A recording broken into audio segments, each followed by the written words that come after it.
as the Cowboys got a tackle, a raw one, played right tackle, could play left, and off they go with a new third-round draft pick. Joe Askett, and for those just joining us, are you happy, RJ, in the broadest sense of the word? Was this a bit of a self-induced situation for the Cowboys? A little bit. Was it exacerbated by the injury questions hovering around Tyron Smith over the last few years? Certainly. Are the Cowboys very well known for their ability to develop offensive linemen? Absolutely. This is a check. Great job. You did the right and proper thing sort of selection, just in and of itself, in a vacuum. When you contextualize it and add that, okay, well, because, Tyler Guyton is here now, Tyler Smith gets to stay at left guard, his best position. Okay, now I feel even better. And when you add in the fact that, well, they traded back 5 spots and picked up an extra third-round pick, a better third-round pick than their own. I mean, now they don't have they previously were going to have to wait from 56 all the way to 87. Now they get to pick in between there at 73. This is very, very, very solid. We equated it a little while ago to kind of getting on base in a baseball game. Mm-hmm. This is a really good meal. I mean, this is grilled chicken. You've got a green, you've got some starch in there, you got a glass of water, and maybe you're going to have some fruit with a little bit of maple syrup as a treat for dessert. I mean, well, the real question is my chicken brined? It is. Shout out to Rob for making certain that I brined my chicken last night. And it worked out wonderfully. I mean, look, again, are they back? Is the offseason fixed now? No, there's still a lot of work to be done. And even if they're this sound throughout the entire draft weekend, they definitely will still not climb out of the hole that they put themselves in. But they took a step. They took a very positive, a very undeniable step forward on Thursday night. They deserve a lot of props for that. Jerry talked about the mindset they had in the trade down. You need something special to happen to be within hitting distance of where we're picking for the phone to light up. And that happened. The defensive pass rusher was there. And so, boy, that phone started lighting up, and clubs started looking at how to get up there and get that. And it wasn't the biggest fire sale I've ever seen, but it was nice enough to effectively get what we hoped would happen, and that is have some serious opportunity left on the board, yet be able to come down and get us those extra pick. We don't have the 4, so we wanted to pick the pickup. Well, sure enough, that pass rusher dropped down there, and most thought that was too low, and the phone started lighting up. And it's when they start lighting and coming to you is when you have time, when you can do some business. And that's happened. That happened. That sounds obvious. The only thing better than the 4 is getting a 3. So that's right. Stop interrupting me, boy. What lineman was he talking about?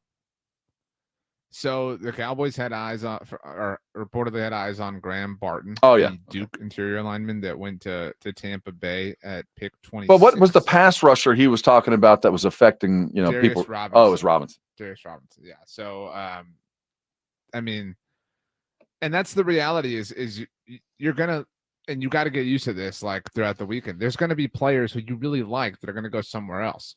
And this is a balancing game. It's a pros cons game. And so if you are picking at 24 and you feel like there's 4 dudes who we'd be equally happy, this is a tiers game.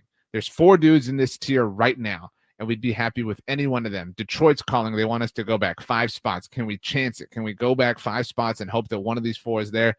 We think we can. In a bit of a scary fashion, 1, 2, 3, go your guys, and then you're thinking, holy crap, we're about to get wiped out. But thankfully the Chiefs come up and take Xavier Worthy, somebody who you're not really bothered by. And you get to get your guy. You got your 3rd-round pick. You keep Tyler Smith at guard. It is a win. Very solid day of work for the Dallas Cowboys front office. And they had a little bit extra work, added a 3rd-round pick. Jerry talked about the reasoning behind moving down, adding that pick, and the depth in the middle rounds. This is a good draft to have middle round picks. This is where this draft is shaped and what have you. I'll show you our draft board. What do you say? You've done it before. It's your board. But seriously, this is a good one. And we were a little naked when we looked at it and didn't have that 4th round pick. This is a good one to have those picks there. Jerry talking about adding that pick and the necessity that they felt without the 4th. I love the at the end of every draft, how every draft room was just so excited. Just stand up and clap. We did it, no matter what they did. There is this sense of accomplishment that everybody's like, thank God that's over with. I mean, it's very funny to watch the announcement in every war room. Well, I mean, because everybody works on this for a very long time, and everybody knows we have a chance. Like this is our biggest hope. This is, if everything breaks right, this is going to happen. And you predict and you project and you guess and you estimate and you calculate, and when it hits, it's a pretty sweet feeling, right? I mean, we talk a lot about like that feeling when you hit just like the perfect golf shot. I mean, it's a drug. I mean, you're just like, I need more of this now. And I'll be back tomorrow. You know what I mean? What's the green fee? I'm good to go.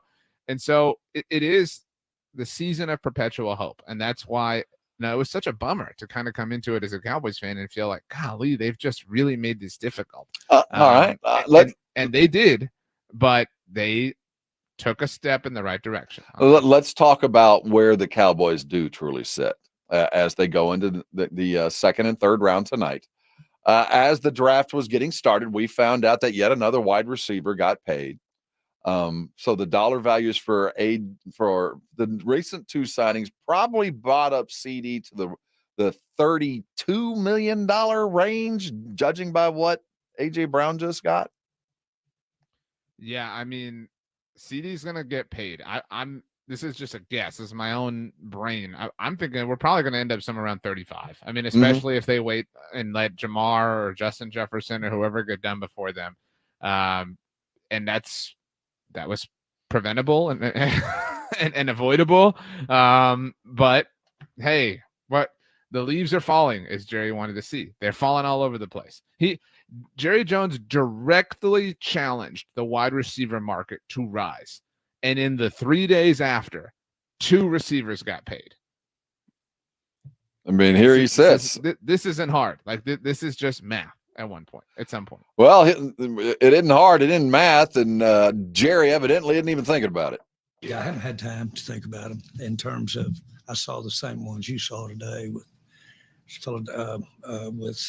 Philadelphia, I guess. But bottom line is I haven't had time to think about them, but that's exactly what I was talking about.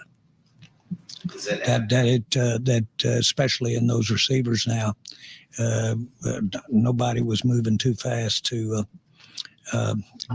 get involved. Now, I just don't care to or even will express any thoughts about the contract.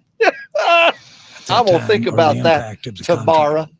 I got other problems today. So they all impact though. I'm just not going to think about it. I'm going to look another direction, and I am going to act as if I have highly paid and motivated wide receivers in my stable right now.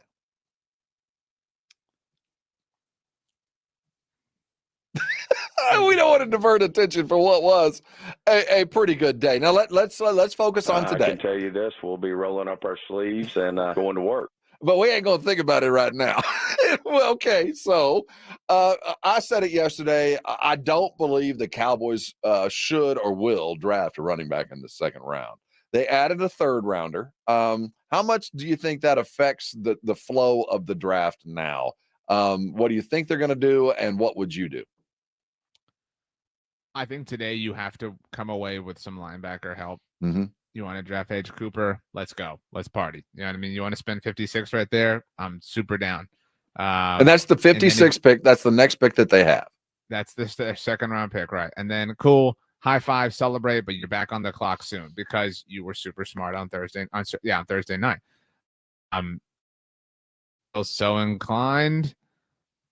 You want to get your running back right then at 73. That's your bonus pick. All right. You did it. You picked up this is your free life in Mario. You want to go test Bowser? Go for it. I mean, I'm all for it at this point in time. You earned that. I mean, it's no skin off my back at this point in time, but you need to come away with some more interior help. I think you've got to come away with some sort of guard center option today. This is yesterday was the most important day of the offseason for the Dallas Cowboys. This is the next one. Tomorrow isn't quite as important. I don't mean to say it that way, but you're getting project players tomorrow. You know that. Right. That's just the reality of it. You can talk yourself into it and you can fall in love with prospects, but it's difficult to come in as a day 3 pick and start right away in the NFL. But today, the players the Cowboys picked today, 3 of them are going to come in and be significant contributors to their team in 2024, not only just by nature of being top 100 picks, but because this is the way the Cowboys have designed their roster this year, to where they want this influx of youthful talent. So the players the Cowboys picked today are going to have a serious role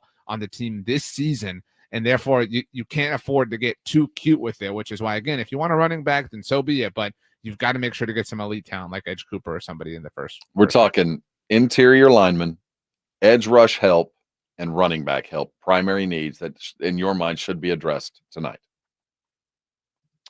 Primary needs, linebacker, interior line. I'd probably go wide receiver. Okay, let's talk about that. So running back, certainly the topic of conversation. Jonathan Brooks, certainly high on the list of many Longhorns and certainly Cowboy fans. Jerry talked about his interview with Jonathan Brooks, and it evidently went pretty well. In my 30 years, I thought it was the best interview that I've ever interviewed with a player. What? He's outstanding. And he's just outstanding. And he's a great football player. We got him high.